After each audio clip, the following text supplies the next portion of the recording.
Hola, ¿qué tal? Buenas noches a todos. Vamos a comenzar con el estudio bíblico, la continuación del estudio bíblico del libro de Génesis. Es un estudio sistemático, estamos con el libro que es el origen, que en hebreo se dice Bereshit o Berishit. Y bueno, estamos haciendo un estudio sistemático de este libro que nos va a dar mucha luz para entender el resto de la Biblia. Este es el comienzo, este es el origen. Y ya habíamos... Hola, Yani, ¿cómo andás? Ya habíamos estudiado lo que era la vida de Caín y Abel. Ya habíamos visto que representaba lo que era un hombre religioso que quería llegar a Dios por sus propios medios, con la ofrenda que él quería, no con lo que Dios pedía. Vemos, pero que esto es la naturaleza humana, vemos que esto tiene que ver con la naturaleza humana de que nosotros queremos dar lo que nosotros queremos a Dios y no lo que Él pide, lo que Él nos manda, que esto demanda obediencia. Y vemos que su hermano, el que obedeció a Abel, hizo lo que pidió el Señor. Y en ese momento le agarra un ataque de ira, celos, decae su semblante y vemos que mata a su hermano. Entonces vemos que mata a su hermano y lo que vemos es que comienza lo que es la semilla de Satanás, que tiene que ver con Caín y la descendencia de Caín, donde eran los impíos. Habíamos visto Lamec, Jubal, que tenía que ver los hijos, la descendencia de Caín, que, que se dedicaban a los instrumentos de música. Lamec cantaba, estaba con la poligamia, tenía dos mujeres, había soberbia, había asesinatos, se jactaban del pecado. Bueno, vemos cómo comienza la historia de la humanidad, cuando el hombre sigue buscando hasta el día de hoy cómo es la historia de la humanidad, cómo es el hombre, dónde es el origen, etcétera.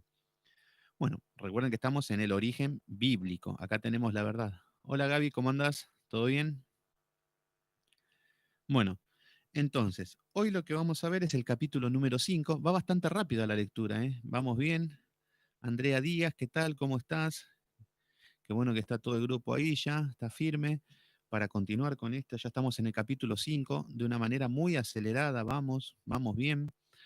Así que vamos a ver qué es lo que nos tiene preparado el Señor para el día de hoy. Bueno, eh, lo que vamos a ver ahora, no vamos a hacer mucho hincapié en lo que es la descendencia de Adán, porque empiezan a nombrar nombres, una genealogía, donde vemos que es los primeros hombres de la creación humana. Entonces, lo que vamos a ver es lo más importante, vamos a tomar los puntos más importantes, que son los renombres, y ver qué es lo que pasó. Entonces, en el capítulo 5 comienza la descendencia de Adán. Ya habíamos visto Caín mata a Abel, el Señor le pone un sello, el sello de Satanás, un hijo perdido, una criatura perdida. Marce, querido, ¿cómo estás? Qué bueno, ¿eh? ¿Vieron cómo hoy estuvimos un estudio bastante largo y ahora seguimos con otro y seguimos con hambre? El Señor está obrando en esto. Así que sigamos así. Bueno, en el capítulo número 5 vamos a ver la descendencia de Adán. Todo esto es el comienzo. Dice, este es el libro de las generaciones de Adán. ¿Qué comienza acá? Dice, este es el libro de las generaciones de Adán. Bueno, pero acá el problema es que empieza la generación nuestra, que es una generación caída, una generación corrupta por el pecado. Esto es lo que somos nosotros como descendencia. Entonces, lo que vemos es que dice, este es el libro de las generaciones de Adán, generaciones caídas. El día en que creó Dios al hombre, a imagen, a semejanza de Dios lo hizo. Acá nos vuelve a remarcar esto, porque el Espíritu Santo nos vuelve a marcar de que el Señor creó al hombre a semejanza de Dios lo hizo. Y esto lo habíamos visto en el capítulo 3, creo que, o en el 2, que lo hizo a imagen y semejanza de Dios al hombre. Este fue lo que era el, lo que era la idea original. Pero fíjense que lo que nos dice en el capítulo, en el versículo 2, dice, varón y hembra los creó. En Génesis capítulo 5 estamos, Marce. Génesis capítulo 5, versículo 12 estamos ahora.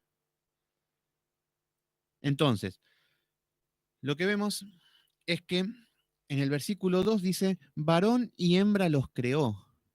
Esto es contra todo tipo de ideología de género, que no hay hombres, que no hay mujer, que somos iguales. Yo depende cómo amanezca. Si amanezco con ganas de ser mujer, soy mujer. Si amanezco con ganas de ser un árbol, soy un árbol y la gente me tiene que respetar porque es mi decisión. Bueno, el tema es que delirantes y locos hubieron a lo largo de toda la historia, pero la diferencia es que en otro tiempo los metían en un loquero. El que se sentía un árbol era digno de ir a un loquero y lo metían un chalequito de fuerza y todo. Bueno, pero hoy son personas ejemplares, renombradas y que tienen todos los derechos. Fíjense que siempre cuando hablamos de este tipo de personas, reclaman por todo tipo de derechos, pero nunca se hablan de responsabilidades. Siempre son muy maduros para los derechos, para exigir, para pedir, pero sí que obviamos todo lo que tiene que ver con las responsabilidades, porque tenemos responsabilidades y derechos, vienen las dos cosas de la mano. Entonces, en el versículo 2 dice, varón y hembra los creó y los bendijo. Fíjense cómo el Señor, aún así en su gracia y en su misericordia, dentro de toda la maldición que le da a la mujer, la maldición que le da al hombre, a la serpiente, vemos que los bendice igual. Adán le dice que tenía que trabajar y que del fruto del campo se iba a resistir y que del sudor de su rostro iba a tener que ganarse el sustento diario, que la tierra se iba a resistir. A Eva le había dicho de que iba a sufrir en gran manera con sus dolores y por su pecado le dice que el deseo de ella, que iba a ser cabeza, enseñorearse, iba a estar, iba a tener el marido, en Génesis 3:16, el marido se iba a enseñorear de ella. Esto es un mandato. Yo sé que hoy la mujer dice, bueno, somos iguales, acá no pasa nada. Sí, buenísimo, pensá lo que quieras, pero lo que dice la palabra es que tu deseo será para tu marido. Y lo que al final se cumple es la palabra de Dios y no la del hombre. Sea Dios veraz, sea todo hombre mentiroso. Entonces, nosotros lo que tenemos es la revelación bíblica, la palabra, y está en nosotros si la obedecemos o la obviamos. Esto ya, ahí cuenta la obediencia, y esto es algo personal. Bueno, entonces vemos que dice, y los bendijo. ¿Qué significa esto? Que el Señor bendice igual, los bendice, ya, ¿por qué? Misericordia. Ahora el hombre pasa a ser contaminado por el pecado, un mundo hostil, pero aún así el Señor tiene misericordia en el medio de sus juicios. Entonces dice, varón y hembra los creó y los bendijo y los llamó el nombre de ellos Adán. ¿Por qué está hablando el nombre de ellos Adán? Al hombre le pone lo que, a ver, Adán viene del hebreo Adat, que significa raza humana. Adán significa raza humana. Lo pone al hombre, entonces por eso decimos, el hombre representa tanto el hombre como la mujer. Por eso Adán, el hombre representa la raza humana. Yo sé que la mujer va a venir con el feminismo y que no, que somos iguales, que machismo, pero bueno, cuando decimos el hombre se habla de la raza humana. Entonces, en el versículo 3 dice, y acá comienza la genealogía de Adán, por ejemplo, dice, y vivió Adán 130 años y engendró a un hijo. Fíjense cómo los engendra a partir de ahora. El objetivo, el principio real de la creación era a imagen y semejanza de Dios. Pero fíjense acá que ahora Adán, a los 130 años, engendró a un hijo a su semejanza. Fíjense, ¿a quién salimos ahora? ¿Cuál es nuestra semejanza? ¿A quién nos parecemos ahora? Adán. Ya no nos parecemos a Dios. Por ahí nos parecemos físicamente en una semejanza física nada más, pero corrupta por el pecado. Por eso ahora acá lo que dice es que engendró un hijo a su semejanza, conforme a su imagen, y le llamó su nombre. Ya nacemos corruptos por el pecado. A partir de Adán, ya nacemos contagiados con el pecado. ¿Dónde está el pecado? En el esperma del hombre. En el esperma del hombre se encuentra lo que es el pecado. Por eso cuando viene Jesucristo al escenario mundial, vemos que es nacido directamente del Espíritu Santo. Entonces, ¿Qué quiere decir Adán? Raza humana. Adat, del hebreo Adat, raza humana. ¿Qué tal, Cintia? ¿Cómo andas? Entonces, lo que vemos es que a partir de acá estamos con hechos a imagen y semejanzas de Adán, no a la imagen y semejanza de Dios. Entonces, lo que significa es que el pecado se encuentra en el esperma del hombre. ¿Por qué? Cuando viene Jesucristo, ¿por qué decimos que Jesús no tenía pecado? Porque fue engendrado a través del Espíritu Santo en una mujer, en un cuerpo virgen, donde no haya sido contaminado, y vemos que cuando nace, nace sin pecado Jesús. Entonces, por esta situación, vemos que él no pudo haber nacido de José, porque si no hubiese tenido que morir por sus pecados y después por los nuestros, y ya sería imposible el plan de salvación. Por eso, lo que nos vemos, la semilla del mal está en el esperma del hombre. Y todos los que nacimos, que nuestros padres fueron seres humanos comunes y corrientes, y a través del esperma ya nacemos con el pecado. Y el único que nació con el Espíritu Santo fue Jesucristo. Así que no hay justo ni aun uno. Por cuanto todos pecaron, fueron destituidos de la gloria de Dios. O sea que yo si me encuentro ahora delante de Dios y digo, a ver, Señor, cumplí toda la ley. No robé, nunca maté, ayudé a los pobres, honré a mi padre y a mi madre, hice todo lo que me pedís. Acá estoy, no soy un pecador, me voy al infierno igual. Si no está Jesucristo, que me perdona los pecados, me muero igual. Si me quiero presentar delante de Dios diciendo yo cumplo la ley, soy un pecador, porque ya nací con la semilla del pecado. Inevitablemente a lo largo de mi vida ya pequé y ya estoy en falta con Dios. Entonces, así es cuando nos presentamos delante de Dios y decimos, soy un pecador, pero en Cristo hay perdón de los pecados. Este es el objetivo.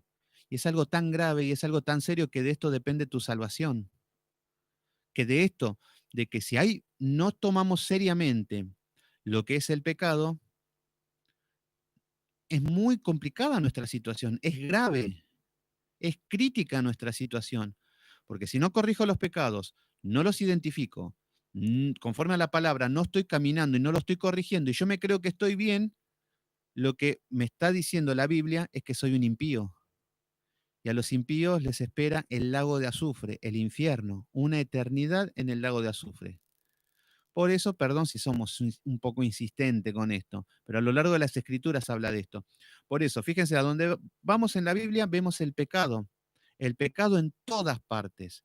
El tema es que muchas veces decimos, no, sí, pero eso era antes, yo no soy, yo no tengo problemas, no, ni a Cristo necesito, pero acá ya nos está diciendo que nacemos conforme a la semejanza de Adán, de un hombre pecador ya nacemos.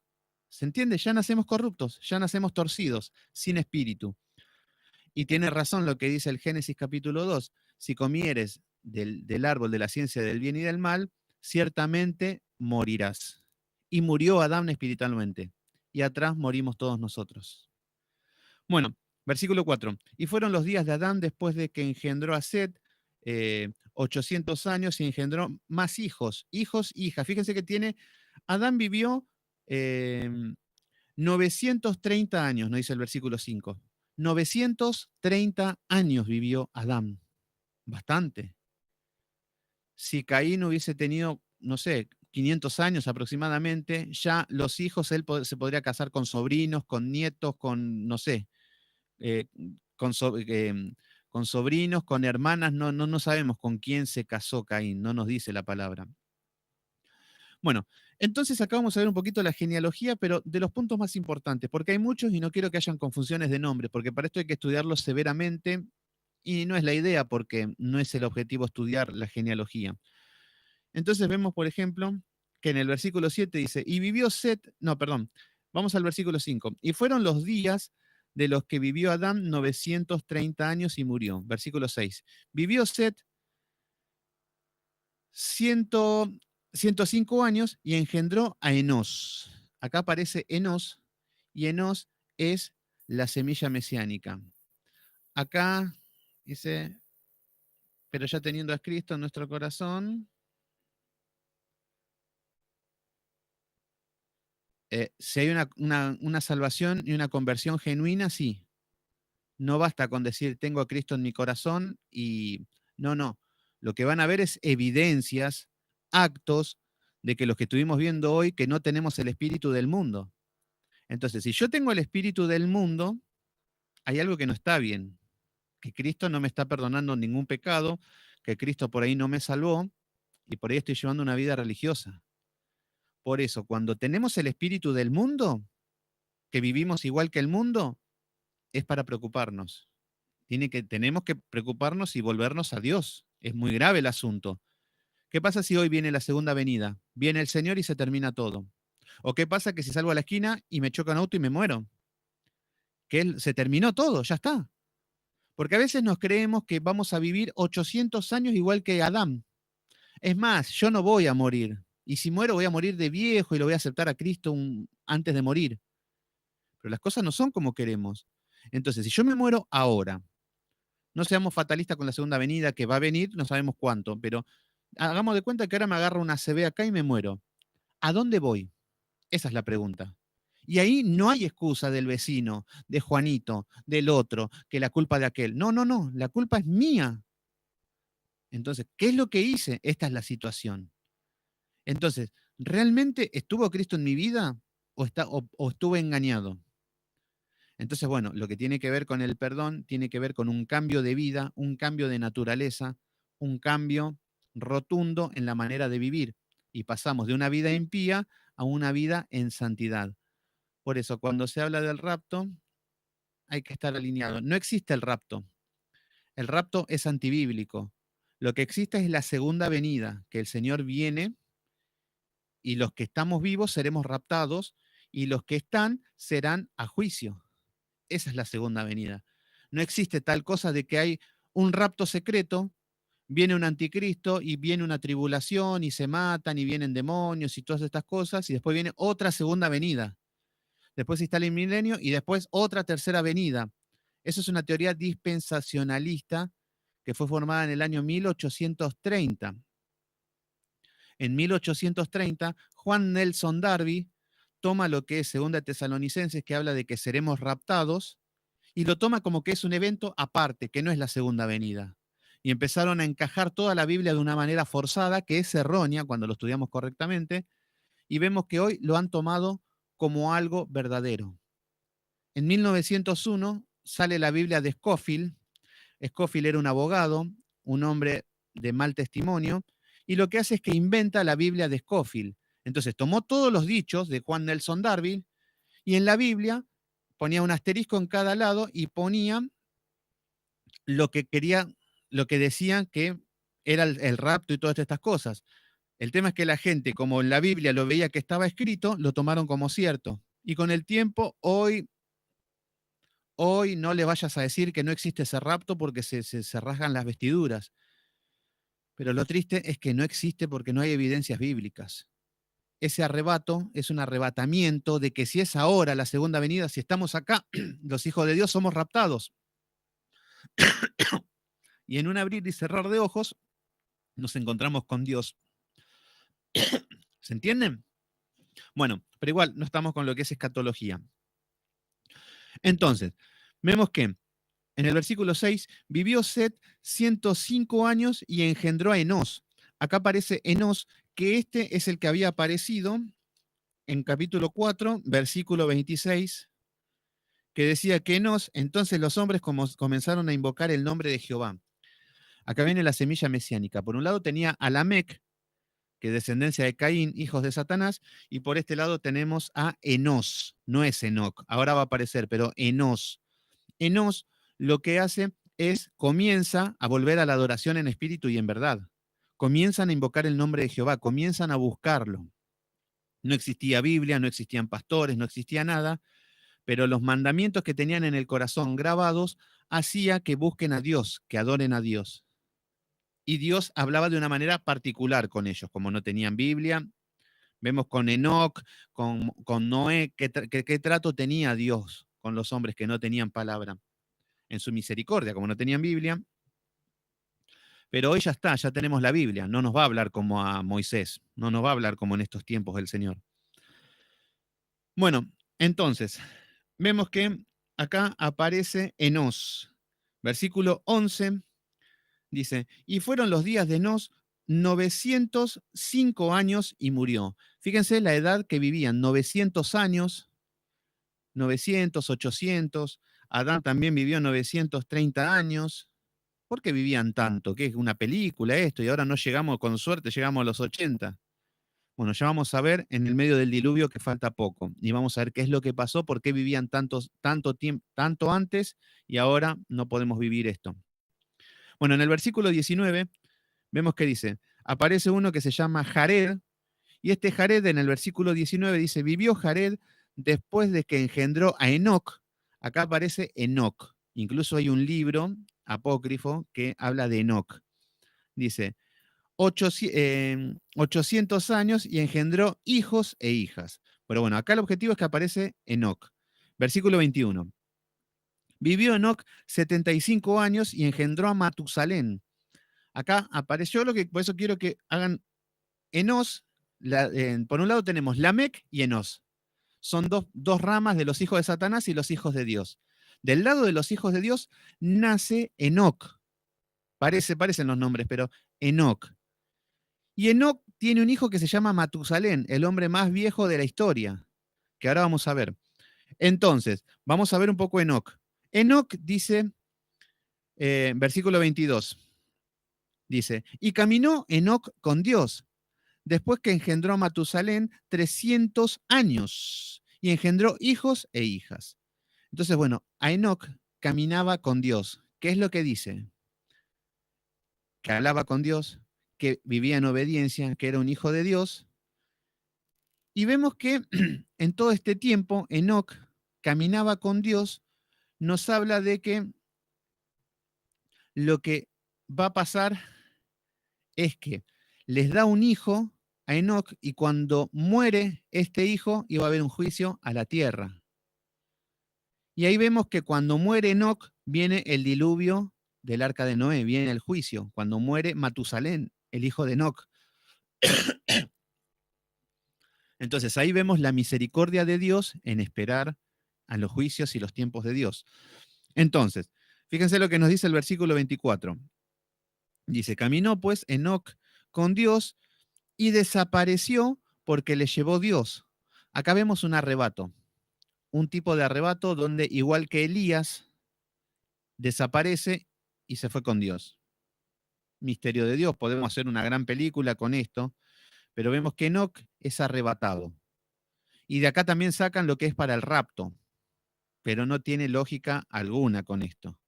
Esto es un evento, pero el otro tiene muchas cosas que no son bíblicas, no están en la Biblia, son como películas de Hollywood. Bueno, entonces, lo que nos dice es que, fíjense en el versículo 27, fueron todos los días de Matusalén 969 años. 969 años vivió. No llegó al año 1000. Estuvo ahí. Entonces, vemos que el hombre no alcanza el número 1000, por eso también vemos que el hombre toma a lo largo de la historia con el número 1000 como de miles, un montón, inalcanzable, donde el hombre no puede alcanzar. Por eso si decimos el milenio, hablamos de miles de años, no sabemos cuánto. Bueno, y después vemos que tiene un hijo que se llama Lamec, Matusalén tiene... Esto es aburridísimo, pero banquen un poquito porque es genealogía pero bueno, acá lo que vemos es que Matusalén tiene un hijo que se llama Lamec y Lamec tiene un hijo que se llama Noé.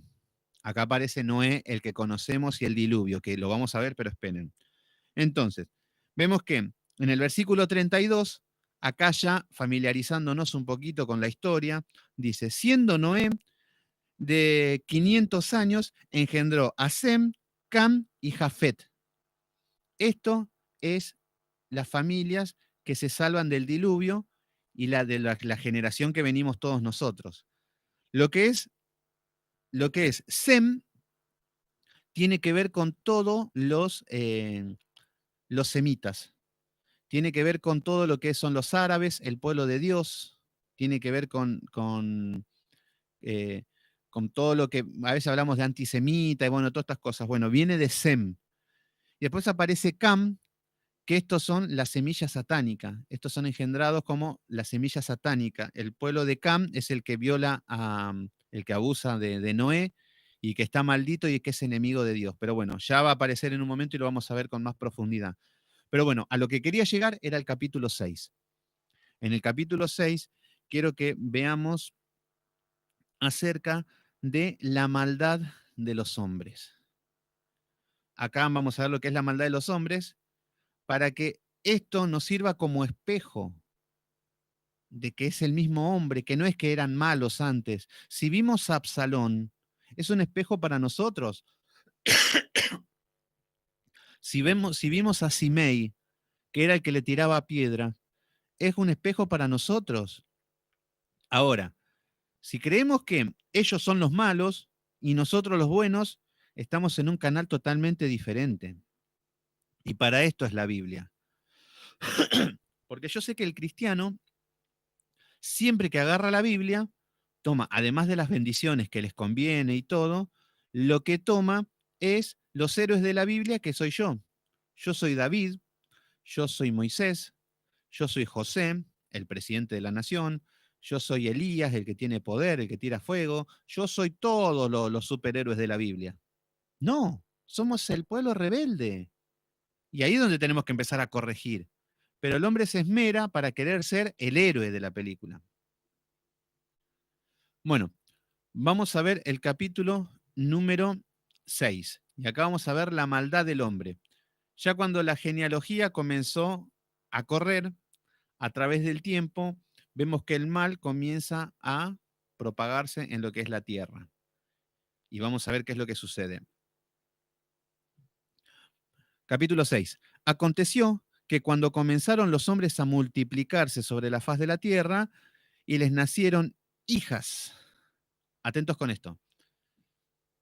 Lo que nos dice es que comenzaron a multiplicarse, no a fructificarse. Se comenzaron a multiplicar, pero vemos que se comenzaron a multiplicar por la fornicación. Vemos que no era el matrimonio que vimos en el Génesis capítulo 2. No era el matrimonio del hombre, de la mujer, de la costilla, no, no, no. Era fornicación, lo mismo que estamos viviendo hoy. Fíjense que acá dice que comenzaron a multiplicarse los hombres y les nacieron hijas. Obviamente, hijos e hijas. Versículo 2. Y viendo los hijos de Dios que las hijas... A ver, atento con esto. Recuerden que Satanás ya estaba... A ver, en Génesis 1, del versículo 1 al 2, hay un juicio donde Dios expulsa a Satanás y a todos sus ángeles caídos a la tierra. Entonces, ¿con qué se están encontrando acá los hombres? Con ángeles caídos y con Satanás y con todos los demonios. Es más, los demonios convivimos con ellos todos los días. Entonces, lo que nos dice en el versículo 2, y viendo, recuerden que cuando hablábamos de ver, ¿qué representaba? Vio, codició y tomó. Por eso la palabra del Espíritu Santo cuando dice ver o vio o viendo, nos enfoca a la codicia que entra por los ojos, la tentación y el pecado. Entonces dice, que viendo los hijos de Dios, que las hijas de los hombres eran hermosas y tomaron para sí mujeres, escogiendo entre todas. Bueno, acá decimos viendo, comenzaron a ver, los hijos de Dios. Ay, qué bonito, aleluya, el pueblo de Israel. Acá tenemos la iglesia, somos hijos de Dios. No, no son este tipo de hijos de Dios. Vamos a ver lo que es el libro de Job. Vamos a Job.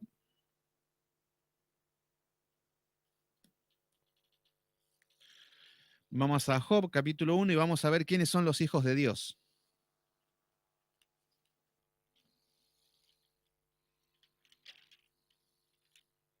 Tengo la Biblia nueva y me cuesta agarrarle la mano.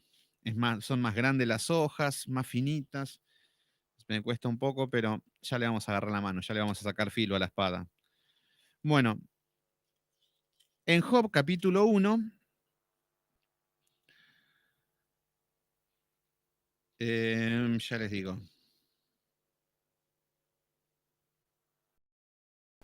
Bueno, Job capítulo 1, versículo 6. Fíjense qué es lo que dice. Acá, esto es lo que estaba pasando en el cielo. Vemos que estaba el trono, los ángeles. Entonces en el versículo 6. Un día vinieron a presentarse delante de Jehová en el trono, en el tercer cielo, los hijos de Dios. Ven que acá aparecen los hijos de Dios, entre los cuales vino también Satanás. O sea que fue Satanás con todos sus ángeles caídos. Y, y Jehová le dijo a Satanás, ¿de dónde viene? Le respondió Satanás y le dijo, de rodear la tierra y de andar por ella. Bueno, acá vemos que en el cielo hay como una especie de debate, de pelea entre Satanás y los ángeles caídos, que eran los hijos de Dios, con el Señor y los ángeles de Dios. Bueno, ahora volvemos a Génesis y ya vimos que los ángeles caídos eran llamados hijos de Dios. ¿Qué es lo que significa esto? Nosotros podremos decir, bueno, pero ¿por qué los llaman hijos de Dios? Y ahora nosotros nos llamamos hijos de Dios, si antes eran demonios. Bueno, es que esto es lo que éramos nosotros. Esto es lo que significa la cruz de Cristo invertida. Lo que nos dice es que de un lado, antes de Cristo, a la espalda de Cristo, ¿qué éramos nosotros antes de Cristo? Éramos ángeles caídos, éramos demonios. Esto éramos en el Antiguo Testamento. Ángeles caídos que eran los demonios. En el Antiguo Testamento eran los demonios. Y en el Nuevo Testamento, los hijos de Dios eran los que verdaderamente eran hijos de Dios recibiendo el Espíritu Santo. Y esto es lo que éramos nosotros. Antes de Cristo éramos hijos de Dios, Satanás. Éramos demonios, éramos ángeles caídos. Y después de Cristo pasamos a ser hijos de Dios. ¿Se entiende lo que significa? Es muy fuerte esto.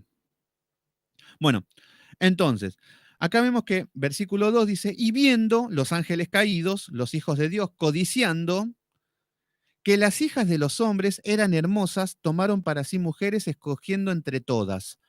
O sea que acá vemos que hay hijos, esto ya parece un poco fantasioso, pero hay mujeres hermosas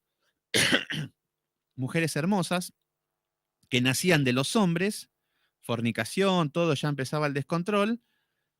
Hola Laura, ¿qué tal? Tenemos que mirar aquello que no... Exactamente. Bueno, entonces acá lo que vemos es que hijos de hombres, mujeres lindas, y aparecen los ángeles caídos que estaban en la tierra con Satanás. Habían sido expulsados del cielo. Jesús dijo, yo lo vi caer a Satanás a la tierra como un rayo caer. Bueno, acá vemos que estaban los ángeles caídos, que es otro rango de demonios que ahora vamos a... Entonces, lo que vemos es que viendo los hijos de que las hijas eran hermosas, tomaron para sí mujeres escogiendo entre todas. O sea que acá vemos que hay relaciones sexuales con las hijas. Y acá podemos decir, ¿cómo puede ser que un demonio tenga hijos con una mujer? Esto es lo que tendríamos que decir. ¿Qué- cómo hacemos para entender esto? Bueno, hay dos teorías y dos posturas, porque la Biblia no nos deja mucho margen de esto, pero solamente en el ámbito teológico y esto hay dos posturas. Una postura era de que los ángeles caídos se materializaban en personas, se podían transformar en personas, el poder que tenían, y otra de que podían tomar a una persona que estaba totalmente poseída, endemoniada, y que estos demonios de alto rango podían manipular genéticamente el esperma del hombre. ¿Se entiende? O sea que un hombre todo endemoniado tenía relaciones con estas mujeres y el esperma podía hacer que se modifique y que puedan tener hijos de los ángeles caídos, utilizando a un hombre o los mismos ángeles caídos se personificaban. Esas dos opciones hay, no hay más que eso. Entonces, vemos que a partir de acá comienzan a nacer hijos a las hijas de los hombres. Y versículo 3 dice, y dijo Jehová, no contenderá mi espíritu con el hombre para siempre. Esto es algo, lo que dice el Señor es que no va a contender toda la vida con el hombre. El hombre quiere el mal, el hombre quiere esto, el Señor te va a hablar una, dos o tres veces. No te va a hablar toda la vida. Y el Señor te dice, no contenderá mi espíritu con el hombre para siempre. Esto es grave, ¿eh? Cuando el Señor ya no te quiere hablar más porque no quisiste escuchar más, no hay más palabra, ¿eh? Y hay perdición. Por eso el Señor dice que te da un espíritu engañoso para que creas la mentira. Entonces, es grave también estar jugando siempre con la incredulidad, de que no creo, de que no creo, de que mañana, que tal vez, que sí, que a mi manera, pero lo que yo pienso, lo que... Y cuando estamos así, el Señor en un momento te dice, no contenderá mi espíritu con el hombre para siempre. Y también esto nos pasa a nosotros. Nosotros, al tener el Espíritu Santo, también lo mismo. El Señor nos habla de que debemos ser piadosos, de que tenemos que tener paciencia, de que debemos tener misericordia, de que tenemos que edificarnos, de que, bueno, ya sabemos todo lo que tenemos que hacer. Pero hay veces que cuando una persona no cambia, no aprende, siempre sigue igual, llega un momento que el Espíritu Santo ya te dice, basta, no ores más, no le des más palabra, déjalo ahí, listo, porque el espíritu mismo ya te dice basta y ya no podés orar más por la persona. Ya a mí me ha pasado con personas a lo largo de todo el caminar y más con personas que más les he dado palabra, que más les daba palabra y más hacían lo que querían. Más se revolcaban en las falsas religiones y en un momento el espíritu, yo seguía, no entendía, no entendía, no entendía y en un momento mi espíritu no contenderá con el hombre para siempre. Se terminó. Y hasta el día de hoy que viene gente y me busca como para hablar de religión, de Dios o lo que sea, no tengo más palabras, no tengo nada que decirte. Es lo que vos crees, listo, buenísimo, se cerró todo. Y así opera en nosotros también el Espíritu Santo. Y acá vemos que el Señor ve la maldad del hombre y ve que no cambia y dice, no contenderá mi espíritu con el hombre para siempre, porque ciertamente él es carne, es carnal, más serán sus días 120 años. Entonces, acá, esto después lo vamos a ver en la parte de Noé, más preciso, pero acá lo que hacemos el enfoque es que Dios se cansó del hombre, de su maldad y que no va a cambiar. Y en nosotros pasa igual. En un momento nos cansamos, en un momento, después de la misericordia, de la paciencia, de todo, cuando no va, lo mismo con una iglesia, lo mismo con un hermano, lo mismo con personas, con todo. El Espíritu te dice, basta. Hay veces que clamamos por alguien, por una persona, por una familia, por cualquiera, oramos incansablemente, y en un momento el Espíritu Santo te dice, basta, no ores más. Y no te dan más ganas de orar, no sentís orar por esa persona, ya no sentís la carga de orar. Es porque el Espíritu Santo ha dejado a esa persona, y así me ha pasado con muchos religiosos, que les he dado palabra, les he abierto la puerta a mi casa, les he dado todo, pero siguieron siempre con lo suyo y yo seguía, y si vuelven, seguimos. Pero en un momento, listo. Mi espíritu no contenderá con el hombre para siempre, pero es el Espíritu Santo. Nosotros, nuestra función es paciencia, piedad, amor, ya sabemos todo lo que es. Bueno, entonces, en el versículo número 4, acá vemos que ya el Señor ya es como que estaba harto del mal del hombre. Y acá en el versículo 4 aparece otra cámara y nos muestra y dice, había gigantes en la tierra. ¿Qué es lo que pasó? De los hijos de los ángeles caídos y las mujeres comienzan a nacer gigantes. Fíjense, había gigantes en la tierra en aquellos días. También después de que se llegaron los hijos de Dios a las hijas de los hombres y le engendraron hijos. Estos son los gigantes. Por eso acá dice, estos fueron varones, varones valientes que desde la antigüedad fueron varones de renombre. Acá fíjense lo que era, qué es lo que empiezan a pasar. Esta manipulación genética donde nacen, y recuerden que eran ángeles caídos, que no es lo mismo que los demonios, y eran un alto rango de poder, a tal punto tan poderoso que pudieron manipular genéticamente el esperma del hombre para que puedan nacer estos gigantes. Estos gigantes no eran creación de Dios, eran creaciones demoníacas. Estos gigantes medían desde 2,5 metros hasta 3,5 metros. Tenían 10 dedos en las manos. Eran hombres valientes, eran hombres guerreros. Ahí lo tenemos a Goliat. Cuando lo tenemos a Goliat, David fue fue el único que mató a todos los gigantes y los extinguió. Pero había todo tipo de gigantes. Es más, vamos a números. Números 13:33. Números 13. Números 3, exactamente, como Goliat. Claro, estos se llaman nefilines. Nefilín son estos gigantes. En números 13, versículo 33, vemos, por ejemplo, que Moisés manda a los 12 espías a que vayan a inspeccionar lo que era la tierra de Canaán, y en el versículo 33 dice, le estaban contando todo lo que vieron, y en un momento quedaron sorprendidos el pueblo de Israel porque dice, también vimos allí gigantes, los hijos de Anac, raza de los gigantes, y éramos nosotros, a nuestro parecer, como langostas, así parecíamos a ellos. Fíjense lo que impactaban estos gigantes. Somos langostas, nos van a matar, nos van a devorar, nos van a comer.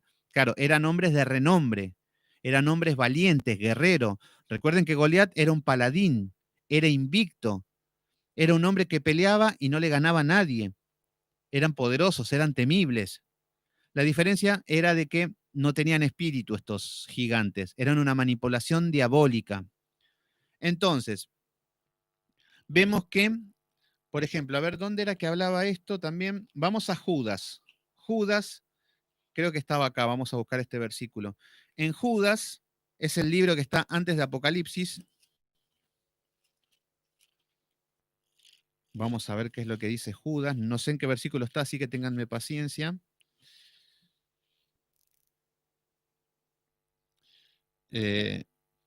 Judas es un capítulo solo, así que es capítulo 1, versículo 6. El versículo 6 dice, y a los ángeles caídos, acá está hablando los ángeles caídos del Génesis 6. Los arqueólogos dicen que están encontrando gigantes. Y puede ser porque la Biblia nos dice que existen, así que puede ser que encuentren gigantes, pero son gigantes de 3,5 metros, ¿no? O de 2,5 metros a 3,5 metros. No es que va a aparecer uno de 3 cuadras y cosas así. Entonces, conforme a lo que nos dice la palabra, porque las palabras nos dice cuántos codos medían, lo que pesaba el escudo. Entonces, con estas evidencias bíblicas nos guiamos. Ahora, el hombre aparece y te dice, no, había un gigante de 20 metros ya, y no está conforme a la Biblia. Bueno, en Judas 1, capítulo 6, dice, y los ángeles que no guardaron su dignidad, estos son los que están hablando de Génesis 6, estos ángeles caídos que no guardaron su dignidad, que tuvieron las relaciones sexuales con las mujeres. Lo que dice que no guardaron su dignidad, sino que abandonaron su propia morada. Abandonaron su propia morada. Acá lo que está hablando de su propio cuerpo. Podríamos entender de que de dos maneras, de que abandonan su propia morada, sus propios cuerpos, de que podían incorporarse, de que eran, a ver, lo que se dice es que puede ser que del juicio que Dios los envía a los ángeles y caen a la tierra, caen sin cuerpos, que abandonaron su morada. Los demonios son demonios que no tienen cuerpo, abandonaron su morada. Este fue un juicio de Dios. Entonces, eso es uno, o puede ser que ellos mismos tuvieron las relaciones sexuales con las mujeres, o se incorporaban a un hombre, que es que abandonaron sus moradas. Por eso acá nos está diciendo, los ángeles caídos que no guardaron su dignidad, sino que abandonaron su propia morada, los ha guardado bajo oscuridad en prisiones eternas, para el juicio del gran día. ¿Qué es lo que está diciendo acá Judas? Lo que nos está diciendo es que estos ángeles caídos están en el abismo, están en prisiones. ¿Por qué? Porque eran ángeles caídos de mucho poder. Fíjense todo lo que estaban causando estos ángeles caídos. Podían manipular genéticamente, podían dar vida, podían hacer descontrol. Entonces el Señor los mete a todo el abismo y estos ya no salen hasta el juicio. Estos no van a salir, no es que se destapan. Estos ya tienen la condena y estos no van a aparecer, gracias a Dios, porque los demonios que hay ahora deben ser nenes de pecho al lado de estos. Estos eran ángeles caídos que mamita, un poder extraordinario. Entonces, bueno, ahí lo que nos dice las Escrituras es que estos ángeles caídos perdieron su morada y están bajo prisiones eternas. Están prisioneros esperando el día del juicio final. Es apasionante todo esto, ¿no? ¿Cómo lo ven? ¿Cómo lo están llevando? Entonces, bueno, volvemos al versículo 4. Había gigantes en la tierra en aquellos días, también después le llegaron los hijos de Dios y las hijas de los hombres, y engendraron hijos. Estos fueron los varones valientes que desde la antigüedad fueron varones de renombre. Es tremendo, dice Emilia. Muy bien. Espero que vayamos todos en el espíritu, porque sí, es bastante lindo esto. Entonces, lo que vemos es que acá ya nacen los gigantes. Entonces, nos encontramos con un mundo lleno de pecado. La tierra, fornicación. Aparecen los ángeles caídos con poder, teniendo hijos con las mujeres. Aparecen gigantes. Y estos gigantes eran asesinos, mataban, tenían poder. Era todo un desastre. La maldad del hombre. Entonces, lo que dice, y vio Jehová que la maldad de los hombres era mucha en la tierra. Y vio Jehová que la maldad de los hombres era mucha en la tierra, y de que todo designio de los pensamientos del corazón de ellos era continuo, solamente el mal. Bueno, acá lo que nos dice es que lo que había en el corazón de estas personas era solamente hacer el mal, porque el Señor ve el corazón de las personas. Entonces lo que vemos es que solamente pensaban en la maldad. Ya eran demonios. Los demonios solamente piensan en la maldad. Entonces, lo que vemos es que el Señor ve esta situación, gigantes, demonios, maldad, y lo que dice es, versículo 6, y se arrepintió Jehová de haber hecho al hombre en la tierra y le dolió en su corazón. Acá es donde decimos, pero Jehová se arrepintió de lo que hizo, ¿no era que Jehová es perfecto? Bueno, lo que tenemos que entender que acá lo está diciendo, se arrepintió Jehová de haber hecho al hombre en la tierra y le dolió en su corazón. Bueno, lo que tenemos que entender es que Dios no se arrepiente como el hombre, que nos arrepentimos cuando hacemos algo mal y después decimos, uy, ¿para qué lo hice? No, lo que tenemos que entender es que el Espíritu Santo nos muestra acerca del hombre, cómo se revela contra Dios, a tal punto de que Dios se desilusiona de nosotros. Como Dios dice, me arrepiento de haberte creado, me arrepiento de ser tu padre. ¿Se entiende a qué nivel de degradación para el humano? Que Dios te diga eso, que un padre, que el Dios creador te diga, me arrepiento de que seas mi hijo. ¿Se entiende el acento con el que está hablando el Señor? Esa parte no la entiendo, pero siempre, tarde o temprano, me lo responde. Bueno, eso es lo que quiere decir. Lo que está diciendo acá el Señor, me arrepiento de haber hecho la tierra y me dolió en el corazón haber creado al hombre. Esta es la desilusión que tenía Dios del hombre, de que para lo que había creado, mirán lo que terminó todo, pero por su propia voluntad. No es que Dios dijo, lo hice mal, ahora para qué lo hice. No, es eso. Es lo mismo que nos digan a nosotros, me arrepiento del hijo que tengo, por mi maldad, por mi pecado, porque mis padres se avergüenzan, porque soy asesino, porque soy violador, porque soy criminal, porque se avergüenza de mí mi padre, y que mi padre me diga esto, me avergüenzo de ser tu padre, de haberte engendrado. Esa es la postura que tenemos que entender. Espero que te esté respondiendo, Emi, lo que está diciendo la palabra. Entonces, nos muestra esto porque Dios no se arrepiente como el hombre. Él es el creador, ya vimos en Génesis 1 lo que era. Entonces, no hay una perfección, pero nos muestra el carácter del hombre, cómo llega a desilusionar a Dios, cómo llega a ponerse de enemigo de tanto mal, de tanto pecado. Y el Señor, la paga del pecado es la muerte y tiene que ejecutar sus juicios. El problema es que aún no había llegado ningún salvador para salvarlos. No había nadie que se ponga entre medio de él y de este pueblo. Ese era el problema, ¿se entiende? Entonces, fíjense qué es lo que dice en el versículo 7. Y dijo Jehová, raeré de sobre la faz de la tierra a los hombres que he creado, desde el hombre hasta la bestia, hasta el reptil y hasta las aves del cielo, pues me arrepiento de haberlos hecho. Vuelve a hacer un énfasis de que iba a ser un juicio, de que la maldad había corrompido toda la tierra, de que la maldad había llegado a su punto máximo, de que ya la paciencia de Dios se había agotado. Acá lo estamos viendo en un capítulo cortito, pero vemos que fueron años donde colmaron la paciencia de Dios. Todo. El Señor dice, voy a ejecutar un juicio.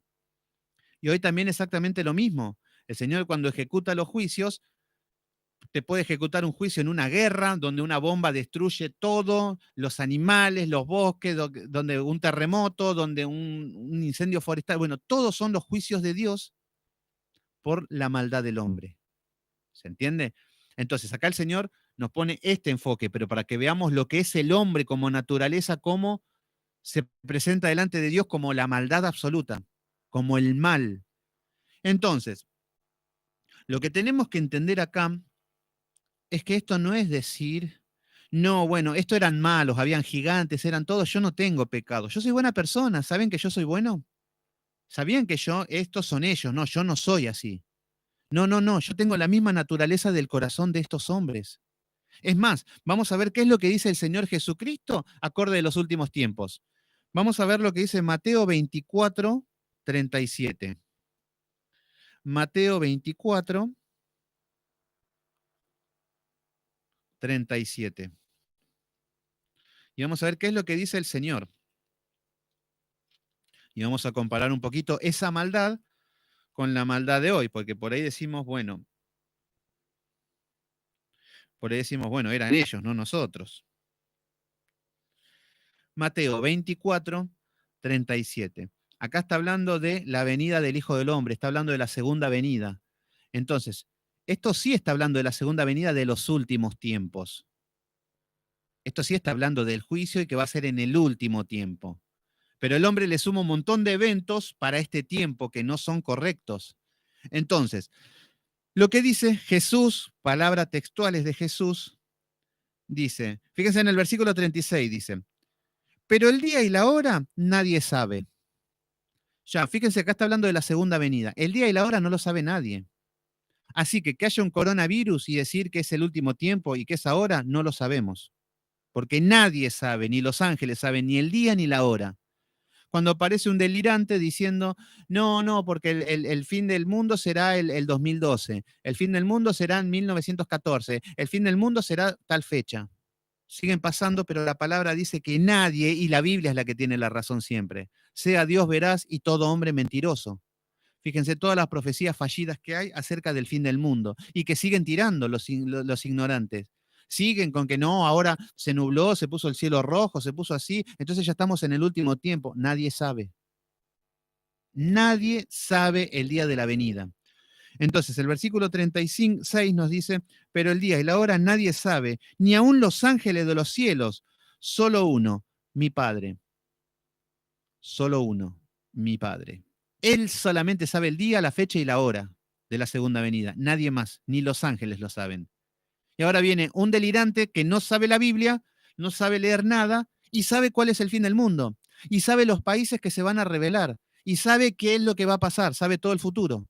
Cuando en Deuteronomio 18 nos tiene totalmente prohibido consultar a los demonios. Lo que es la hechicería, los agoreros, los adivinos, está totalmente condenado por Dios. Y hoy toman Apocalipsis como un libro de adivinación. Es increíble, es increíble. Eso se llama blasfemia. Eso se llama blasfemar contra Dios, porque estamos haciendo todo lo contrario a lo que nos dice la Biblia, adivinar. Bueno, y en el versículo 37 nos dice, más, como en los días de Noé, fíjense cómo está nombrando que en esta segunda venida, en los últimos tiempos, pueden ser ahora, pueden ser dentro de 10 años, pueden ser dentro de 100, dentro de 1000 años, no sabemos, porque el Señor dice que nadie lo sabe. Algunos dicen, no, un salmo dice por 70 generaciones, entonces da para el año 2023, y entonces ahí es cuando viene. No, nadie sabe. Entonces, ¿puede venir hoy? Sí, puede venir ahora. Pero también puede venir, no sé, dentro de 2000 años, sí, puede venir dentro de 2000 años. No sabemos. Entonces, no especulemos con cosas que no están a nuestro alcance. El Señor no nos deja al alcance estas cosas.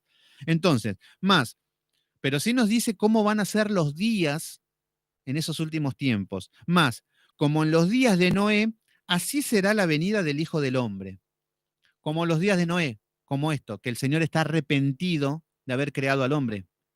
Pero no porque Él en su soberanía se arrepintió, sino que nos muestra de que el hombre ya lo había defraudado a Dios como hombre, como criatura, que no alcanzó el plan para lo que fue creado. A esto es lo que está hablando. Y nos dice en el versículo 38 de Mateo 24, porque como en los días antes del diluvio, estaban comiendo y bebiendo y casándose y dando en casamiento hasta el día en que entró Noé al arca. ¿Qué es lo que está diciendo acá? Acá nos está diciendo Mateo 24, 38, que en los días, en los últimos tiempos, la maldad va a ser como la maldad de aquellos tiempos. Entonces, decir, no, yo no tengo pecado, yo la verdad que soy perfecto, no, no tengo problema, no, somos lo mismo que en eso. Por eso necesitamos corriendo ir a los pies de Cristo para salir de esta situación. Entonces, lo que vemos es que dice, pero como los días de Noé antes del diluvio estaban, ¿cómo estaban en el diluvio, antes del diluvio? El pueblo de Noé. Estaban comiendo y bebiendo y casándose y dándose en casamiento. Y cuando en Corintios también nos habla de que ese es el glotón, el hombre que vive para sí mismo. Comamos y bebamos que mañana moriremos. Esta era la filosofía que había en la iglesia de Corintios. No sé en qué versículo está, pero anda por Corintios. Comamos y bebamos que mañana moriremos. Si anda Gaby por ahí, buscame ese versículo, comamos y bebamos que mañana moriremos. Creo que en 2 Corintios está.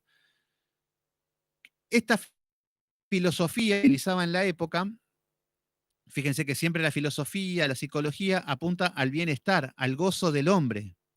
Entonces la filosofía era, vamos a comer, vamos a emborracharnos, total, mañana vamos a morir, de algo hay que morir. Esa es la filosofía del hombre. Pero para nosotros hay más allá de esto. Entonces, en este tiempo, todos vivían comiendo y bebiendo. ¡Ay, qué lindo! En casamiento, no tiene nada de malo casarse. Pero lo que nos muestra era de que vivían de fiesta, de que todos los días era fiesta.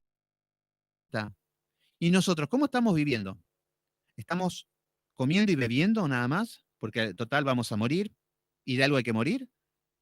Entonces, vemos que, ¿cómo estamos viviendo? ¿Como en un casamiento? ¿Estamos viviendo de fiesta? ¿Todo alegría en nuestra vida? ¿Vamos a la iglesia? ¿Es todo fiesta? ¿Vamos al mundo? ¿Es todo fiesta? ¿Estoy en mi casa y es todo fiesta? Bueno, así la vamos a pasar hasta que se cierra la puerta del arca. De mientras nos burlamos de Dios, nos burlamos de Noé, nos burlamos de los cristianos, nos burlamos de todo, pero en un momento se cerró la puerta. Se cerró la puerta y vemos que ahí empezó a llover. No había llovido hasta el momento, no sabían lo que era una lluvia. Entonces, cuando lo que había era una especie de vapor y empieza a llover. Entonces, acá vemos un tipo de lluvia que no recuerdo. A ver, esperen un segundito. Las lluvias, ¿dónde lo tenía anotado? Sí, esperen un segundito. Le voy a hablar un poquito de las lluvias para darle para que sea el estudio un poquito más sustentable. Ya les digo, esperen un segundito. Los tipos de lluvia.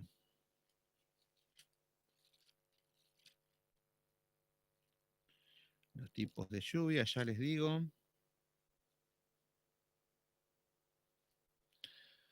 Acá lo tengo. Este tipo de lluvia, por ejemplo, el que aparece en el diluvio, esta lluvia se llama Geshem.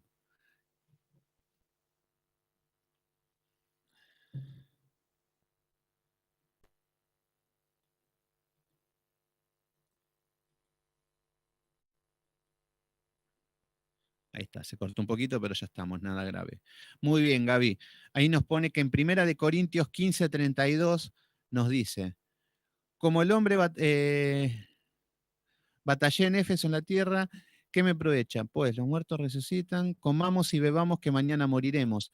Bueno, en ese versículo el apóstol Pablo nos está hablando esa filosofía que se utilizaba en la época. Comamos y bebamos que mañana moriremos. Y esta es la filosofía que se utilizaba en el arca de Noé. Y esta es la filosofía que utilizamos hoy. Todo fiesta, vamos a vivir la vida plena, vive la vida loca, disfruta todo. Y a la ciencia le gusta esto, porque esto es lo que les dice al hombre. Y la filosofía y la psicología y todo tipo de ciencia apuntan a esto. Todo, todo, el capitalismo, todo lo que tiene que ver con la sociología, la economía, todo está apuntado a que el hombre se sienta bien, nada más. comamos y bebamos que mañana moriremos. Pero estaban comiendo y bebiendo y casándose, vivían de fiesta, y aparece una lluvia que se llama Geshem. Acá vemos que este es un tipo de lluvia que, fíjense cómo era. Acá hay un tipo de lluvia donde los habitantes de la tierra comienza a llover. Imagínense, calor, feo, bueno, medio pesado. Y empieza a caer una lluvia y decimos, ay, qué lindo, parece una bendición. Ay, qué lindo, qué fresquito, qué lindo, ay, wow, la bendición es de Dios. Y muchas veces nosotros viene algo y decimos, ay, qué lindo, la bendición de Dios. Conocí a una mujer tan bonita, tan simpática, que era una divina, y ay, es tan bonita, Dios me la mandó porque vio que estaba solo. Entonces, bueno, así estaban con esa lluvia esta nación perversa. El tema es que parecía una bendición esta lluvia, por eso esta lluvia se llama Geshem, que parece bendición, pero es una maldición, porque después en el medio de la lluvia vemos que esta lluvia comienza a aumentar una gran intensidad y ya vieron que el agua estaba al cuello y ya se daban cuenta que no era una bendición de Dios, hasta tal punto que los exterminó a todos. Y muchas veces yo puedo decir, ay, la conocí a Juanita, tan bonita, la bendición de Dios, qué divino, ay, porque Dios me ama tanto, y por ahí yo convencido de que es una bendición y es una maldición, es un juicio de Dios. Y después me voy dando cuenta de que el agua me está tapando, que Juanita era una loca, que Juanita era esto, que era una obsesiva, una posesiva, que era una psicópata, que Juanita está recontra loca, y vemos que terminó siendo una maldición para mi vida, y yo convencido de que era una bendición. ¿Se entiende cómo funciona este tipo de lluvia Geshem? Y esto es muy común, ¿eh? Esto es muy común cuando el cristiano desorientado piensa que todo lo que viene de Dios, y al no tener discernimiento, así también le va. Entonces, bueno, acá lo que estamos viendo, y hay varias lluvias. Este estudio está bueno, un día se los voy a hacer, que tiene que ver con los diferentes tipos de lluvia. Porque en la Biblia, la palabra lluvia aparece en diferentes tipos de palabra, que tiene un significado más profundo. Entonces, lo que nos dice Mateo 24:38 es de que estaban todos comiendo y bebiendo, decía, y casándose y dándose en casamiento, hasta el día en que no entró al arco. Y no entendieron hasta que vino el diluvio. Qué triste esto, ¿no? De que no entendemos nada hasta que venga el diluvio, hasta que venga el juicio. Y aún así muchos no entienden.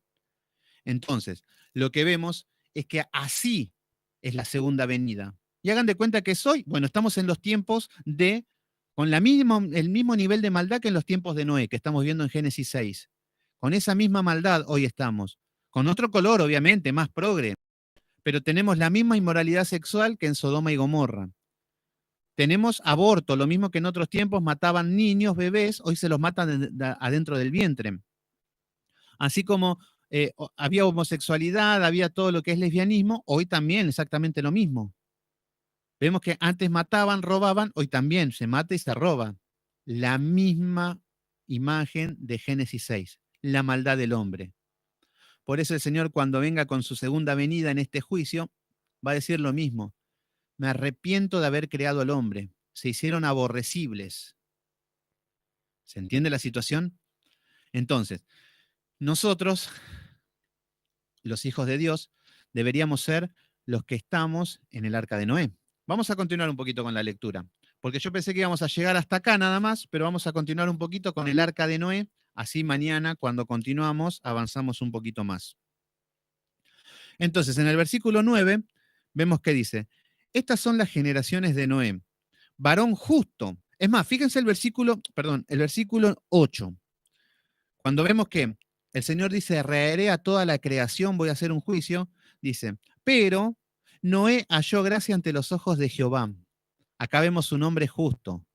Acá, de este lado tenemos que estar, del lado de Noé, perdón, no del lado de esta población maldita, de esta generación perversa. Entonces, lo que vemos es que acá dice, estas son las generaciones de Noé, varón justo, era perfecto en sus generaciones como Dios caminó con Noé. Con Dios caminó Noé. Acá vemos que igual que Enoc. Enoc caminó con Dios y Noé caminó con Dios. Acá vemos que Noé comienza a predicar el evangelio. Arrepiéntanse, el juicio viene. Enoc, si caminaba con Dios, no era porque le contaba, no, la verdad que en el tercer día me fatigué cuando hice la creación de las lumbreras. No se pusieron a charlar de eso. Caminaban y le hablaba de predicar el evangelio. Siempre está a lo largo de todas las escrituras. Entonces vemos que en esta situación Enoc caminaba con Dios, o sea que era el primer evangelista, el primer hombre que predicaba el evangelio acerca del juicio. Entonces sabía que venía un juicio Enoc, sabía que había un juicio que el Señor iba a destruir la tierra. Y no habrá estado Pancho por su casa, no, habrá predicado el evangelio. Por eso caminaba con Dios. Caminar con Dios es cuando hacemos su voluntad. Y luego vemos que aparece Noé, que también caminó con Dios.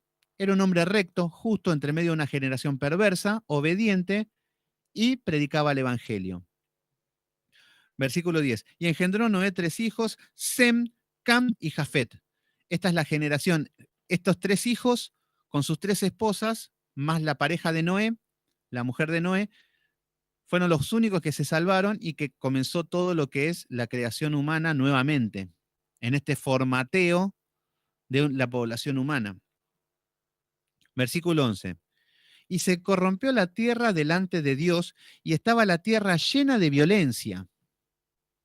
Pongamos, a ver, fíjense, no, los malos eran antes, no, pero eran el noticiero. El otro día me quedé traumado, vi como un pibe, un chorro, iba en una moto y le roba a una mujer y como que la mujer se cae y es como que el pibe acelera y el pelo de la mujer le quedó enganchado en la cadena de la moto. Y el pibe aceleraba y empezaba a correr con la moto arrastrando y la mujer enganchada en el pelo. Fueron los periodistas, todo, había pelo por toda la calle. Y el pibe corría y la quería sacar a las patadas a la chica. Y yo digo, pero ¿qué nivel no sé? Bueno, y ahí estamos lo mismo. Fíjense qué es lo que dice acá la palabra. Se corrompió la tierra delante de Dios y estaba la tierra llena de violencia.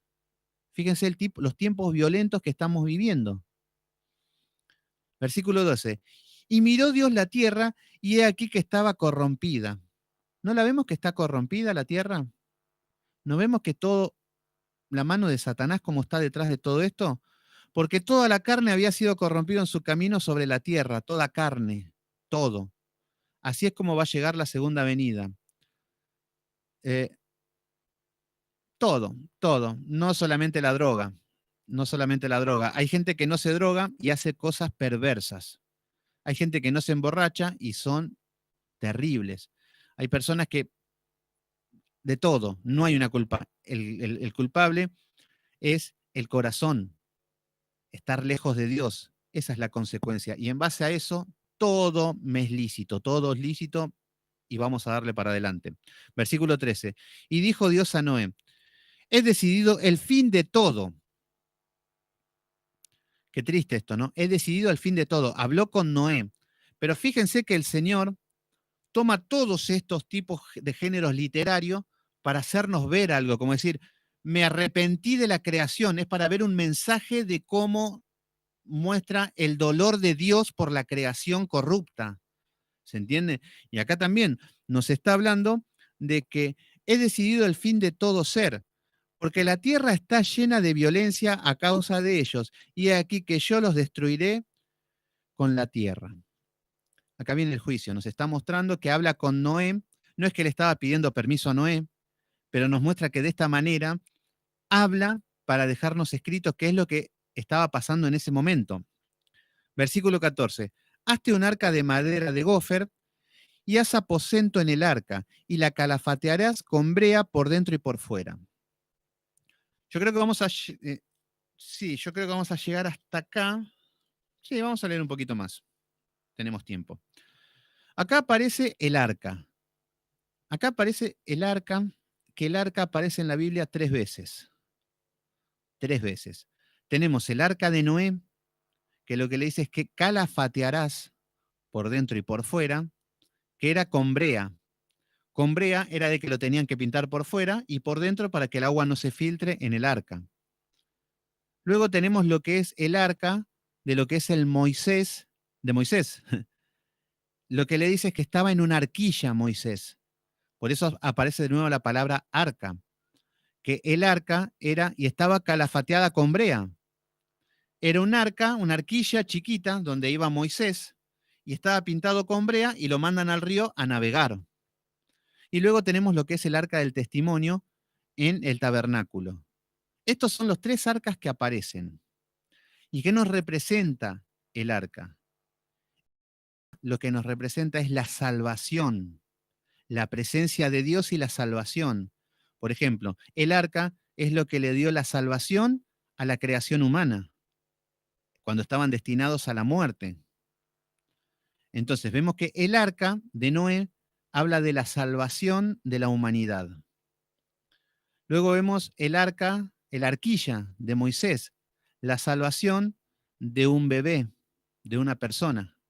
Y cuando hablamos del arca, del tabernáculo, estamos hablando de la presencia de Dios, de la salvación a través de la presencia de Dios. ¿Se entiende? Ahora, el decir que estaba calafateado en el caso de las dos arcas de Moisés y de Noé, vemos que dice que estaba calafateado. Bueno, calafateado, lo que nos está hablando es de la sangre de Cristo, que estaban cubiertos, calafateados, cubiertos por la sangre de Cristo.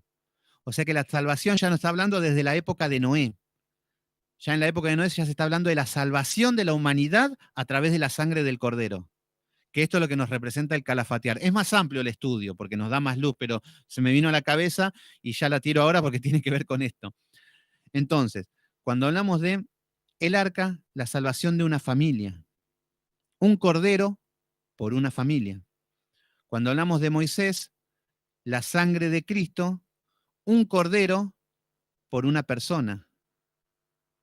Entonces, ahí es donde empezamos a ver cómo el plan de Dios ya estaba desde el principio con una armonía bíblica, lo que estamos encontrando.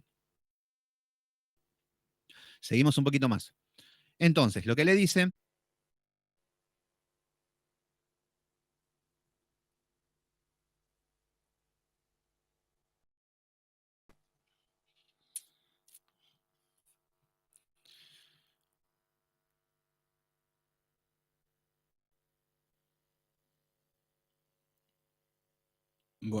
bueno, continuamos con este mismo estudio. Se me está cortando, está un poquito inestable la señal, se tilda. Siempre pasa algo con esto.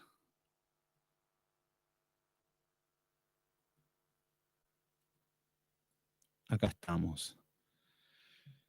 Bueno, a ver, continuamos con esto, vemos si ahí volvió. Sí, sí, volvió. Tratamos de que, vamos si tratamos de redondear esta idea de lo que estamos viendo, así mañana tomamos con furia lo que es el diluvio. Por eso quiero ir a los versículos que son más intrascendentes o que, más que nada para el enfoque, no digo intrascendente por la Biblia, pero sí por el enfoque bíblico que le vamos a dar. Acá estamos de nuevo. Se tildó, así que se puso medio duro así y quedó ahí y tengo que esperar, la máquina está muy lenta, no sé si es una máquina vieja ya, o voy a tener que comprar una no creo porque deben estar re cara, así que no, aguantemos con esto.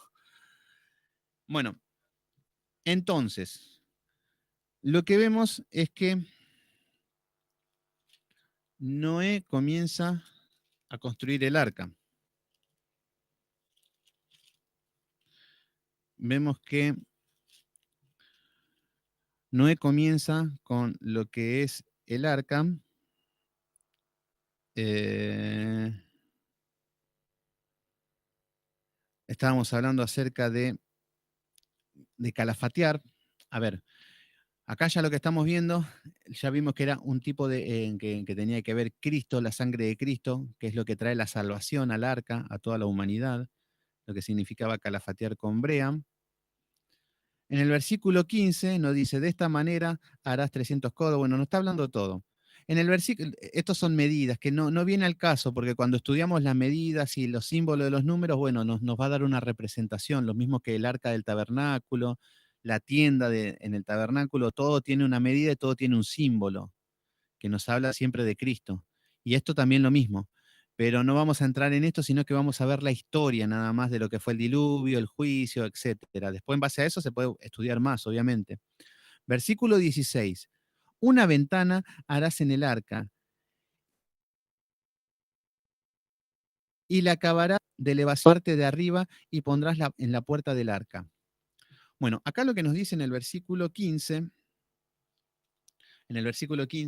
nos habla un ejemplo. Yo quiero que vayamos viendo datos de esto. En el versículo 15 nos dice que harás, perdón, espera un segundito porque tengo dos Biblias. Sí, en el versículo 16, perdón. En el versículo 16 habla de una ventana. Harás una ventana y la acabarás en un codo de elevación por la parte de arriba. Fíjense qué es lo que le está diciendo. Le está diciendo que lo que es, claro, son las medidas del arca, lo que estábamos viendo, pero que no le vamos a hacer un enfoque ahora, porque no es el objetivo ver los símbolos que hay en lo que es el arca. Y además porque no lo preparé, así que, pero no era el objetivo de hacer en base a las medidas, sino que sí ver qué es lo que estaba pasando, el contexto histórico, ver cómo fue surgiendo todo desde el principio con un orden de estudio. Entonces, en el versículo 16, quiero que hagamos énfasis en esto, en la ventana. En la ventana acabarás con un codo de elevación por la parte de arriba, pondrás en la puerta del arca a su lado y harás piso debajo segundo y tercero. Bueno, lo único que había, el arca no tenía timón, contando un poco, y el arca no tenía timón, o sea que lo que significaba era que en el medio del diluvio, lo que dirigía era el Señor mismo. El Señor era quien dirigía el arca. Entonces, lo único que había era que se cierra la puerta, y acá vemos que es el Señor mismo el que cierra la puerta. Es el Señor mismo el que trae a todos los animales, a las parejas de todos los animales. Entonces, el Señor cuando cierra la puerta, adentro queda todo cerrado. Habían 3 pisos de compartimiento con los animales. Entonces, lo único que había era arriba de la puerta una ventana, que lo único que se veía era hacia arriba. O sea, todo estaba diseñado perfectamente, sí. Las medidas del arca serían más grandes que un Titanic. No sé cuál es la medida del Titanic. Ahí ya me estás, es como que pierdo un poco la noción de tiempo y espacio, pero estaría bueno, si lo estudiamos, sí estaría bueno para ver bien las medidas, compararlos y ver los compartimientos. eh, lo podría haber hecho, tendría que buscar los cuadernos, que lo hice el estudio hace rato, no le veía el objetivo porque cada medida tiene un símbolo. Habla de la gracia de Dios, habla de la misericordia, habla de un montón de cosas, los números, la representación de los números, de la Trinidad, de la unicidad, todo tiene una respuesta. Pero bueno, no preparé para eso para no quedarnos con esto, pero sí vamos a la historia. Pero vamos a ver algunos símbolos visibles, por ejemplo, la ventana. La ventana estaba todo a oscuras adentro y lo único que podían mirar era hacia la ventana, que lo único que podían ver por la distancia era el cielo. ¿Qué significa esto? Esto nos está mostrando que a la hora del juicio ellos estaban adentro y habían sido salvos. Y afuera se estaba muriendo toda la creación. Afuera, hasta los dinosaurios nos muestra lo que es la historia, que quedaron sepultados, todo tipo de bestias, que hoy podemos encontrar los restos fósiles. Pero imagínense toda la creación, todo lo que vivían con Noé, golpeando las puertas que querían entrar, pero la puerta ya estaba cerrada. Y esto es lo que pasa cuando no queremos escuchar el Evangelio a tiempo. A la hora del juicio ya es muy tarde. Por eso, ¿qué estamos haciendo ahora? ¿Estamos seguros de que estamos dentro del arca o estamos afuera comiendo y bebiendo? Total, mañana moriremos. Entonces, lo que nos está mostrando esta ventana es de que ellos no les compete mirar a los hombres. Una por el trauma y otra porque nada. Entonces el Señor cerró todo y no le dejó que vea cómo se muere nadie. Entonces, lo único que podían mirar era mirar a la ventana y veían el cielo. O sea que en el momento de los juicios, lo único que podemos hacer es mirar hacia el cielo, dirigirnos hacia el trono. Ese es el objetivo cuando estamos en medio de las pruebas, cuando estamos en medio de juicio, cuando estamos en medio de todos estos problemas, mirar al cielo, al trono. ¿Estoy en el problema? Al trono. No mirar el problema, no mirar la angustia, no mirar los que se están muriendo, no mirar todo. No, no, no, al cielo. En este momento de angustia de coronavirus. Eh, yo estoy bastante firme, pero a veces me agarra como un bajoncillo porque hace desde marzo que no veo a mi nene. Y la mamá tiene como una especie de paranoia que si lo llego a ir a ver es más lo que me van a fastidiar de que el virus, que lavate las manos, que todas esas cosas, que si bien uno lo hace, pero no tengo ganas de aguantar ese tipo de, de que no te lo dejan que lo veas desde la puerta, desde una ventana. Y no quiero, me suena más a una burla, una humillación, entonces prefiero no, estoy acá y ya cuando pase, Señor, dame fuerzas. Entonces, en esta situación, en medio de la angustia, en medio del virus, en medio de la paranoia, en medio de la crisis económica, debemos mirar a la ventana y mirar al cielo. No podemos estar mirando alrededor del juicio. No podemos estar mirando todo el día el noticiero. ¿Se entiende qué es lo que tenemos que hacer? No tenemos que andar mirando el nuevo orden mundial. No tenemos que estar mirando todo lo que el falso, el rapto o todas estas cosas. No, al cielo, al trono. Todo está guiado desde ahí, todo está ahí. Por eso no nos desenfoquemos en mirar en otra parte, al trono. Del trono viene todo, viene el sustento, viene la gloria, viene la salvación, viene el consuelo y también vienen los juicios. Pero todo viene del trono. Porque a veces obramos y caminamos como si fuera que es todo casualidad. Este virus lo inventó un loco, se expandió por el mundo y no, Dios no tiene nada que ver. Dios, vino un ángel y dijo, no, Señor, no sabe lo que pasó, se desató un virus en la tierra. Uy, no me digas. No, el Señor envió ese virus y el Señor es el único que lo va a sacar. El hombre no tiene nada que ver. Y lo que nos tendríamos que preguntar es ¿qué es lo que estamos haciendo? ¿Estamos clamando? ¿Estamos orando? ¿Estamos mirando al trono? ¿O estamos enredados con el virus?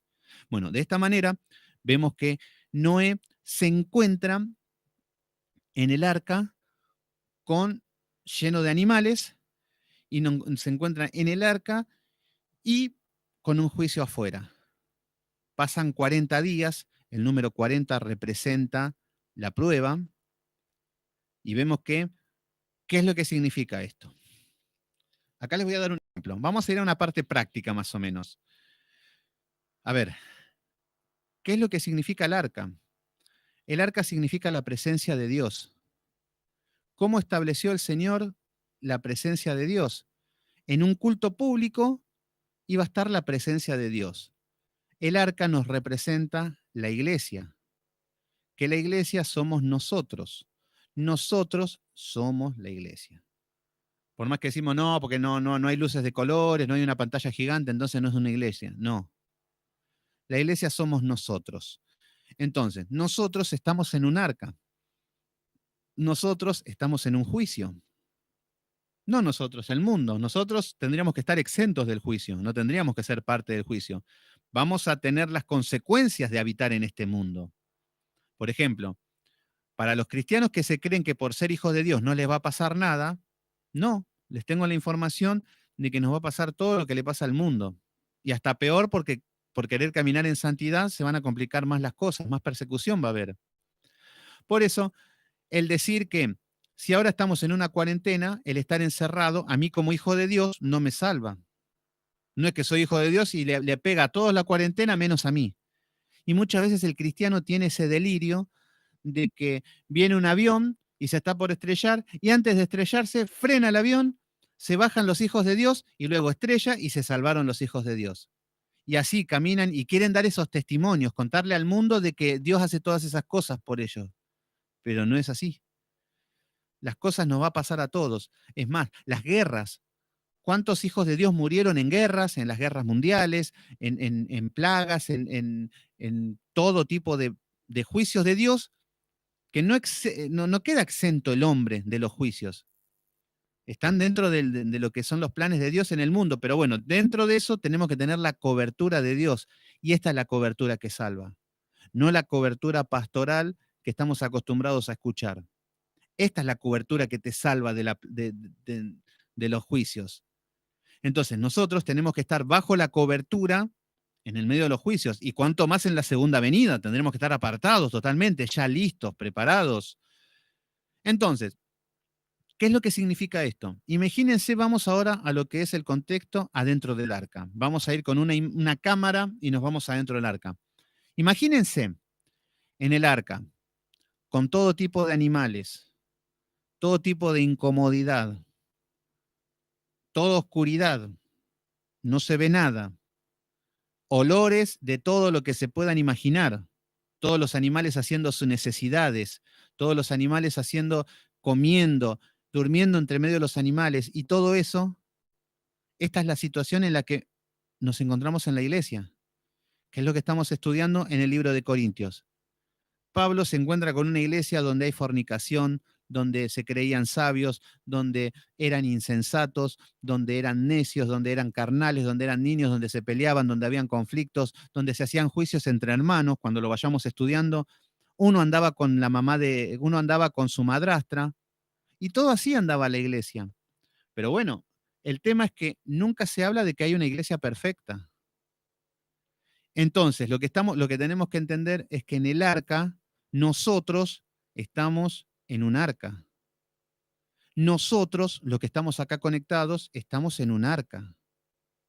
Entonces, es preferible aguantarnos entre nosotros, ustedes que se aguanten mi carácter podrido, mi mala forma de hablar, que yo me aguante de ustedes muchas cosas, y de que el hermano se aguante con la hermana y que nos llevemos bien, lo mismo que Noé y todos los animales.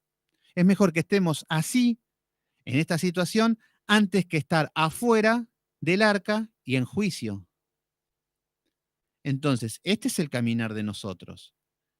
Por eso vemos que no fue nada fácil lo de Noé. 40 días encerrado en el arca con todos los animales y todo el olor nauseabundo que había en ese lugar. Bueno, así es la iglesia. Para el que se cree que cuando uno va a la iglesia se va a encontrar con querubines, con serafines y que es la perfección, se equivocó porque está en la tierra todavía. Y cuando esté en el cielo, por ahí posiblemente se va a cumplir lo que desea. Pero hasta que no pase eso, estamos corruptos por el pecado. Y esto es lo que tenemos que entender.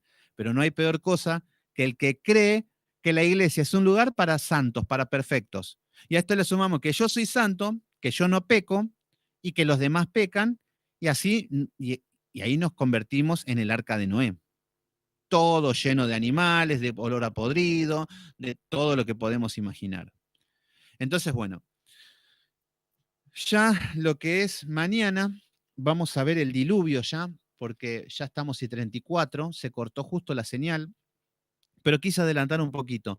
Mañana vamos a comenzar con el capítulo número 7 y vamos a ver bien lo que es el arca de Noé y el juicio y el diluvio, pero hoy les quise dar solamente esta introducción a lo que es el arca, que lo vamos a leer bien como debe ser con las escrituras, y, y bueno, hay mucho. Después viene el pacto de Dios con Noé, después vemos que Noé se embriaga, lo que vimos el otro día, los descendientes de Noé, que es todo lo que es la creación nueva. Aparece la torre de Babel, los idiomas, aparece todo en Génesis. Después aparece Abraham, que aparece el pueblo de Israel. Bueno, pero estamos en esta parte de la historia y yo creo que vamos bien. Mañana vamos a continuar con el diluvio. Así que es esto. La palabra de hoy es, si estamos entre hermanos, en el arca de Noé, donde no aguantamos nada, donde estamos incómodos, donde estamos mal, bueno, es mejor que estemos así, que estemos a salvo, antes de que estemos afuera del arca y en juicio. Vamos a terminar en oración. Padre Santo, Padre amado, en el nombre de Jesús, gracias Señor por el Génesis, por tu palabra, Señor. Danos cada vez más conocimiento de ti, Señor, que sea una cuarentena de bendición, de provecho, Señor. Te doy gracias por cada uno de los que están, Señor, que sabemos, Padre Santo, que estamos en un arca, que al igual que preferimos estar a salvo y aguantarnos entre nosotros. Y no hablo de una manera puntual entre nosotros, porque no hay problemas hasta ahora entre nosotros, entre el grupo. Pero hablo por iglesia, Señor. La iglesia sí siempre sufre todo tipo de atentados, de contiendas, de disensiones, Señor, de malos entendidos, de todo, Señor. pero queremos entender, Señor, de que debemos soportarnos los unos a los otros, Señor, de amarnos. Este es el objetivo de tu palabra, Señor. Este es el mandato verdadero. Ayúdanos, Padre Santo, a salir de la religión, a salir de las cosas que nos desvían de ti, Señor. Ayúdanos a que cada uno reciba el Espíritu Santo, Señor. Que tu Espíritu Santo llegue, Señor, que les des un corazón nuevo a los que los necesitan, Señor, y la confirmación a los que ya tienen el Espíritu Santo, para que puedan caminar en plenitud, Señor, para que ya no caigan más, para que ya no sean más los que llevan una vida en fracaso, Señor, porque seas tú el que esté sobrando en la vida de cada uno. Quebranta, rompe, Señor, rompe los corazones. A mí también aflige mi corazón, rómpelo, Señor, porque es necesario menguar para que tú crezcas. Te entregamos, Señor, delante de ti todos nuestros pecados, nuestras iniquidades, Señor, los designios de los pensamientos del corazón, como dice Génesis, Señor. Nuestro corazón es malo, Señor. Haznos entender lo malo que somos, Señor, identificar lo malo que somos, Señor. No somos buenos, no somos buenas personas. Lo único bueno que tenemos se llama Jesucristo, Señor. Y haznos entender cada vez más eso. Te damos gracias, Señor. Y mañana, si tú quieres, vamos a continuar con el estudio de Primera de Corintios, Señor. Dale más hambre a todos los que están escuchando la palabra, de que escriban, que anoten, Señor, que se maravillen, que tengan la Biblia escrita, Señor, que cuando termine todo, Señor, la cuarentena, puedan empezar a ejercer, Señor, lo que tú tienes preparado para ellos. Que sean dignos predicadores, Señor. Que tú estés orgullosos de nosotros, Señor, que tú estés orgulloso de nosotros y no que digas, me arrepiento de ser tu padre, me arrepiento de haberte creado. No, Señor, Dios nos libre de ser tus enemigos, Señor. Haznos volver cada vez más a ti, Señor. Haznos ver los corazones duros que tenemos, nuestros pecados hasta el más oculto, Señor, y los que están en evidencia, Señor, y nos cuesta mortificar, Señor. Pero lo tenemos que tener identificado para mortificarlo, Señor, y que queden debajo de nuestros pies. Te damos gracias, Señor. Te pido por cada uno de los que están presentes, Señor, y su familia. Y bueno, en el poderoso nombre de Cristo Jesús, Señor, te decimos amén. Bueno, amén, mis queridos hermanos. Mañana, 17:30 horas, continuamos con el libro de Primera de Corintios. Está bueno ese libro, la verdad que muy bueno. Es un libro maravilloso. Yo estoy feliz con mi Biblia. Estoy acá, estoy hecho un romántico con mi Biblia. La verdad que estoy contento. Amén, amén, amén. Gracias a todos. Gracias, Laura, por estar. La verdad que te enganchaste, encajaste bien en el grupo. Me alegra de que estás estudiando, que estás enchufada. Marce también, seguimos adelante. Que el Señor te siga hablando con lo que te venía hablando. Cintia, ya arrancan las pruebas, así que eh, firme, que las pruebas tienen que estar, ¿eh? No empecemos a renegar de las pruebas y tenemos armas y tenemos ya todo. Estamos equipados. O sea que teóricamente estamos equipados hasta los dientes. Ahora nos falta la práctica. Cuando venga la prueba, apa, ¿dónde está la paciencia? Apa, ¿dónde está el amor? Bueno, así que el Señor nos va a llevar, nos está dando la teoría y después tenemos que rendir lo práctico. Así que, bueno, mis queridos hermanos, seguimos, les mando saludo a todos y mañana 17 horas, 17:30, continuamos con Primera de Corintios. Así que bueno, nos estamos viendo. Que Dios los bendiga mucho.